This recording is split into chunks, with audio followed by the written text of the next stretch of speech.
If you'd like the tracks and PDFs, we got you. Welcome to Talking Technique No Treble. This is episode 75, and this is Ari.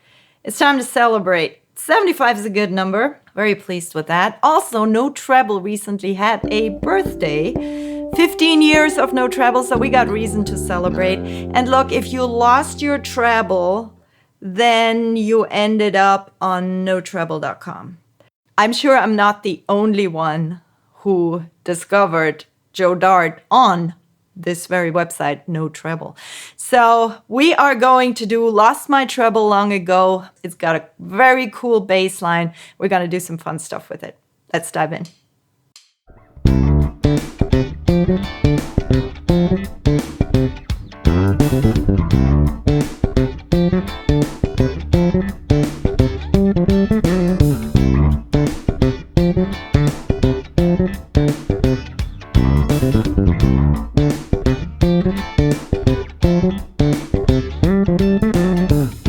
Has a few stops and modulations, but basically it's wrapped around this groovy bass line, and that's a tune.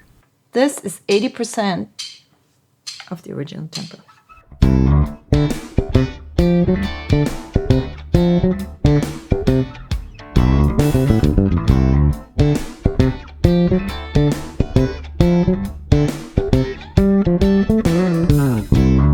Joe plays a few slight variations, and there are two ways how he plays it that I want to take a look at. Please subscribe.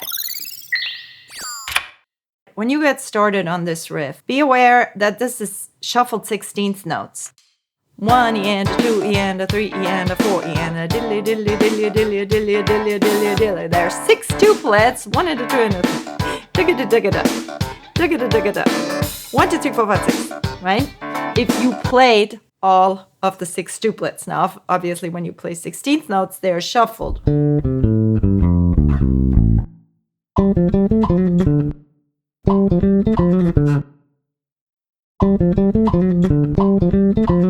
Understanding the subdivision is an important bit of the puzzle, because to make it groovy, you really want to be accurate. So that's one thing. Then I noticed that Joe, in the videos, plays that line all on the G string. So obviously you could do, but that's the sound he's going for. And then comes the first fill. Now that's a challenging fill. So it's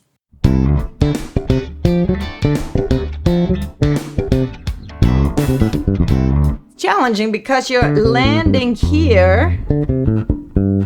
You're landing here, and then you have to go straight back to that slide, and of course it's shuffled. Now this he does not hammer on. You might think you could, but he's not hammering it on. He's really going for that separated sound. But this is a slide. So you could just sit there and practice.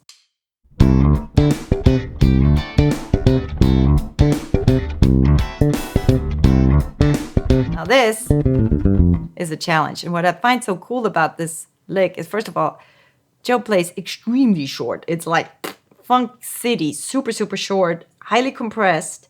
And he plays these 3 notes as pitches, and there comes a dead note on the 4th note of the 6 tuplets. 1, 2, 3, 4. And then G and F, but he plays them extremely short. In order to wrap your mind around this spot, you must have a plan for your plucking fingers. Joe does this. M, I, M as a dead note, I. M, I, M, I. I personally like alternating.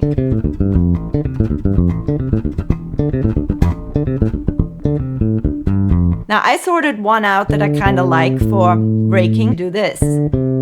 E. Now, when you do that, you can rake these 2. Another option, and that's one that is, I think, the easiest. In a pinch, do this. Just avoid going into that 3rd string. you're trying to wrap your mind around a challenging bit like this, you don't just want to repeat it over and over and over. You can really practice backwards. That way you get more and more tense. You can't get it. You're pushing. And you think, if I just do it often enough, another 100 more times, it's not going to happen because you're going to work backwards and tense up more and more. So these kind of riffs you want to work with by introducing cheater notes, by breaking down what exactly you're doing like we just did. And you want to come up with ways how you metabolize it, where you can sort of create your own versions of it, and then you become the master of it.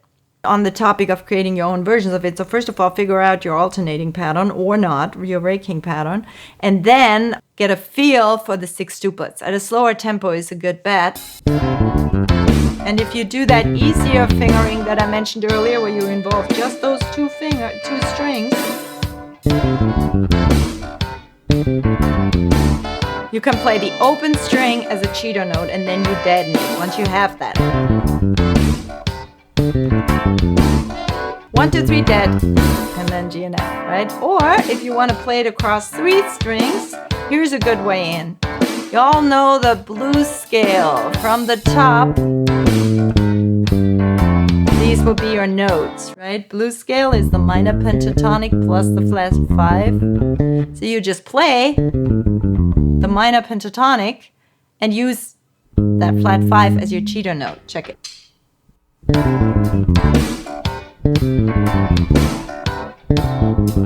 That's still too fast, slow it down.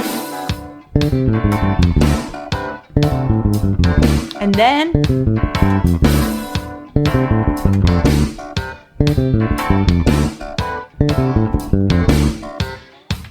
you make that flat 5 the dead note. So that's a good way in.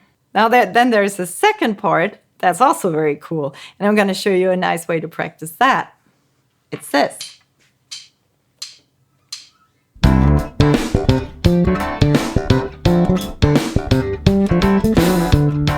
Just a little bit here. And Joe sometimes just plays a pull-off there and sometimes does this cool shake. There you go. Up and down.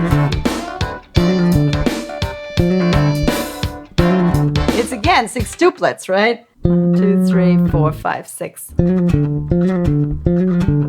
All right, and to get that in tempo, I thought about practicing it through the cycle, because that really busts your chops in more than one way. It also challenges your knowledge of the fretboard. Because again, something like I want to have under my fingers for not just when I play this particular tune, but when I'm jamming or soloing or what have you. This is something I want to have as a little nugget on my creative shelf to unpack when it fits.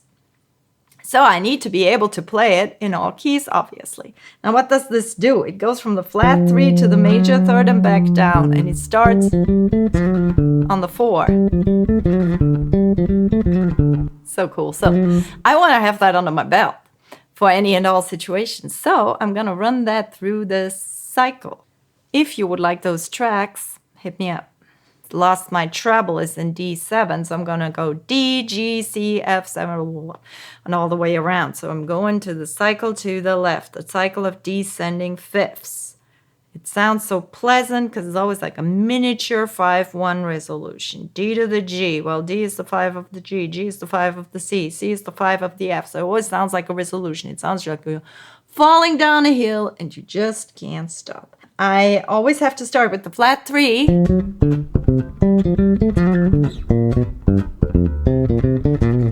So get the lay of the land together here for a second, because you have to think 2 things at the same time. You have to think the key, whatever's next, D, G, C, F, and so forth. And you have to think about the starting note, which is excellent training because it trains thinking ahead, which is a super powerful skill.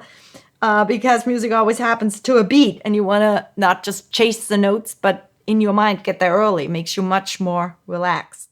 I'm going to say something about the fingering for a second, because when you need to use stretch fingering here, and I like this layout, so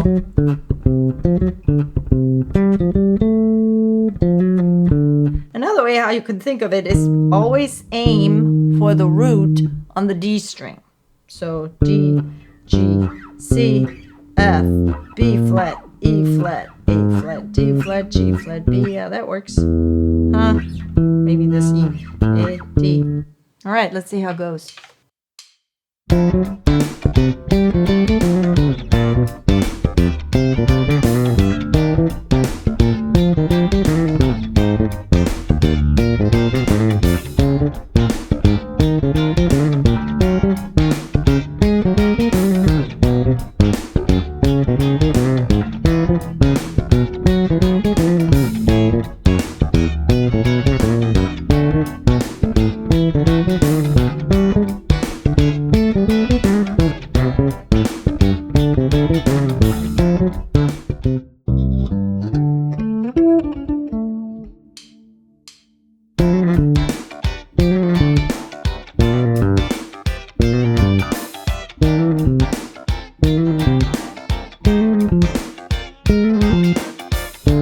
Just a few ideas how you can practice songs without just repeating them verbatim, but rather metabolizing them, running them through the cycle, playing cheater notes, adding notes, making sure you're breaking it down.